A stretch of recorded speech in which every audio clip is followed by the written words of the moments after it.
உங்க சொந்தக்காரங்க யாரும் வந்திருக்காங்க போலயே. ஆமாண்டி அம்மா, சொந்தக்காரங்க 2 பேரு திடீர்னு வந்துட்டாங்க. அதான் ராத்திரி தங்கிட்டு இப்பதான் கிளம்பி போறா. அவளுக்காக தான் இந்த அல்வாவே பண்ணேன். ஓ, அப்போ அவங்களும் வந்துட்டாங்கன்னா உங்க வீட்ல இடம் பத்தாதுல மாமி.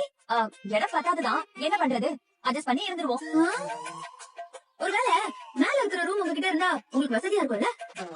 ஆமா ஆமா ஆமா ஆமா, முன்னாடி எல்லாம் சொந்தக்காரங்க எல்லாம் வந்தா மேல இருக்கிற ரூமுக்கு தான் அனுப்பி வைப்பேன். சரி, அதனால என்ன பண்றது, ஒரு ராத்திரி தானே, அட்ஜஸ்ட் பண்ணி இருந்துடும். மாமி, நான் வேணா வீட்டை காலி பண்ணி கொடுத்துருவா. நீ ஏன்டி அம்மா வீட்டை காலி பண்ணணும்? இல்ல மாமி, உங்களுக்கு சொந்தக்காரங்க வந்தா இடம் வேணும்ல.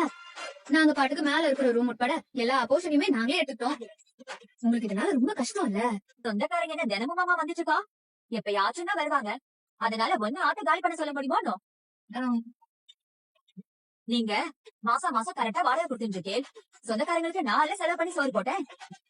ஆனா உங்களுக்கு வேணும்னா சொல்லுங்க மாமி, நான் கண்டிப்பா காலி பண்ணி கொடுத்துறேன்.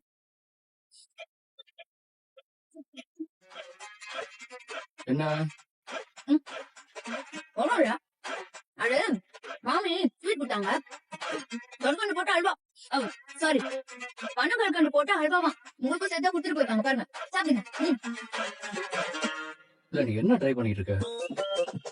நான் ஒன்னும் ட்ரை பண்ணலையே, அல்வா தான் சாப்பிட்டு இருக்கேன். பாருங்க, அவங்க வீடு காலி பண்ண சொல்லி கேட்கவே இல்லையே. நீயா என் முந்திரி கொட்ட மாதிரி வீடு காலி பண்ணட்டுமான்னு அவங்கள்ட்ட போய் கேக்குற? இல்ல, அவங்க வீட்டுல சொந்தக்காரங்களா வந்து தங்கிருக்காங்களா, வீட்டுல இடமே பத்தலன்னு சொன்னாங்க. சரி, நம்ம ரூம்ல தான் முன்னாடி எல்லாம் அவங்க சொந்தக்காரங்களா தங்குவாங்களாம். சரி, அவங்களுக்கு எதுக்கு கஷ்டம் அப்படின்னு நான் நினைச்சேன்.